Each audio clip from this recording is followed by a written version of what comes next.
I was born in a small town in Mississippi where the sun scorched the earth and the air was thick with history, some of it dark, some of it hopeful. My parents worked hard, planting seeds not only in the soil but also in my heart. They taught me to stand tall, even when the world tried to push me down. School was no safe place. The classrooms were segregated, and the playground was a battlefield.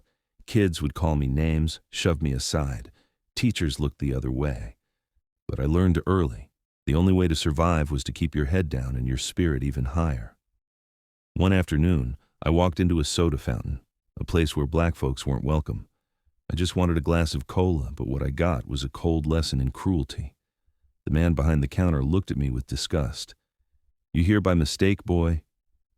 The laughter from the white kid sitting nearby was worse than the words. I didn't say a thing. I turned around and walked out, but inside, something broke. Music became my refuge. The blues, gospel, and jazz, they told stories of pain and hope.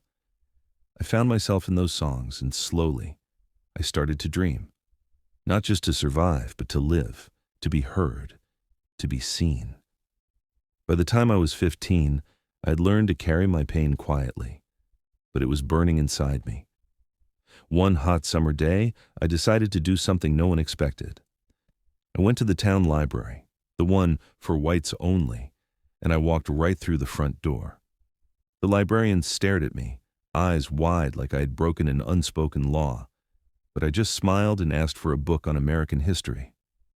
She hesitated, then pointed to a small corner. It wasn't much, but it was a start. That moment taught me that sometimes courage means stepping into a place that tells you you don't belong, and claiming your right to be there. In the same year, I met Sarah, a white girl who didn't care about the color of my skin. She listened when I spoke, shared her lunch with me, and didn't flinch when the other kids mocked her. Our friendship was dangerous. We knew it could bring trouble, but it also gave me hope that not everyone was blinded by hate. One cold fall night, everything came crashing down. A group of men came to our house. Their faces were hidden in the dark, but their intentions were clear. They shouted threats, vandalized the yard, and left us trembling in fear. My father stood strong, but I saw the pain behind his eyes. That night, I learned that hate wasn't just words or stares. It was real. It was violent. It was a shadow that could touch anyone. After that terrifying night, our house felt smaller. The walls seemed to press in on us, and every creak outside sounded like footsteps coming for us again. My family tried to keep life normal, but I could see the cracks in their resolve. At school, whispers followed me like shadows. Teachers avoided my gaze. Friends who once smiled at me now turned away.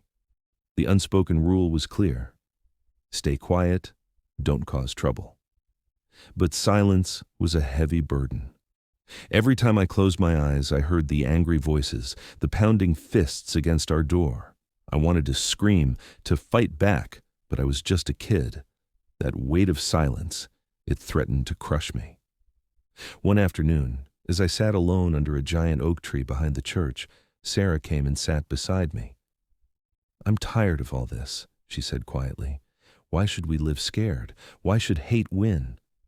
Her words struck a chord deep inside me. Maybe I wasn't alone in this fight.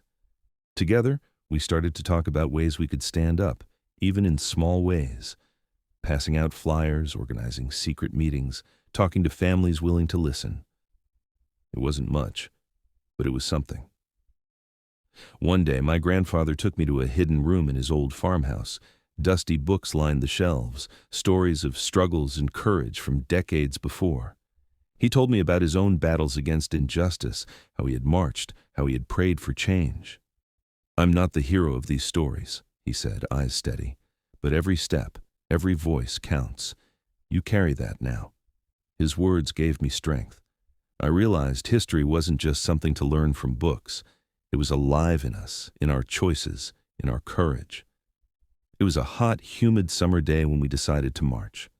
A small group of us, black, white, young, old, gathered quietly at the edge of town. Our signs read, "Justice, Equality, and We Are Human." Walking down Main Street, we faced shouting, threats, and even stones thrown our way. But we kept going. I remember the sound of our footsteps, steady and strong, the fire in our hearts refusing to be extinguished. That march didn't end racism overnight, but it sent a message. We would not be silent anymore. Standing up came with a price. Families lost jobs, friends turned their backs, and threats became more frequent. One night, I found a note slipped under my door. Leave town or pay the price. Fear was a constant companion, but so was the fire inside me. I realized courage wasn't the absence of fear. It was moving forward despite it. Years have passed since those days. The town has changed, slowly but surely. I see young faces now, walking past the old oak tree, unaware of the battles fought beneath its branches. I tell my story not to dwell on pain, but to remind us all.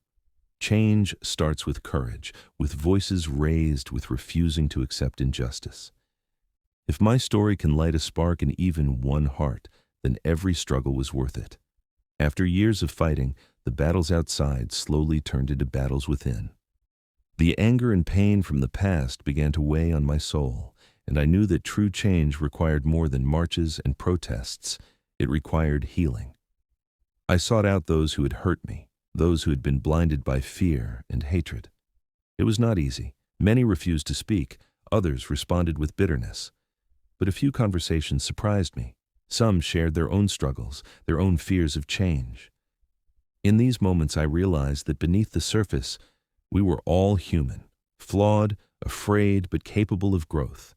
The hardest healing was forgiving myself, forgiving the child who felt powerless and the young man who sometimes doubted the cause. Slowly, I began to rebuild bridges, not only between communities, but within my own heart. Now, standing here decades later, I see a different town, still imperfect, still with work to be done, but one that dares to dream of equality. Children of all colors play together in the park where once only silence reigned. Neighbors share stories, meals, and hope. I look at their faces and remember my own childhood, the fear, the hate, and I whisper a silent prayer of gratitude, because the fight, the pain, the courage, it was all for them. The legacy we leave is not only in laws changed or streets marched on. It is in the hearts we touch, the minds we open, and the love we choose to carry forward. This is my story, not just of struggle, but of hope. Thank you for listening. If this story moved you, please like, subscribe, and share. Together, we can build a world where no child ever has to grow up in fear again.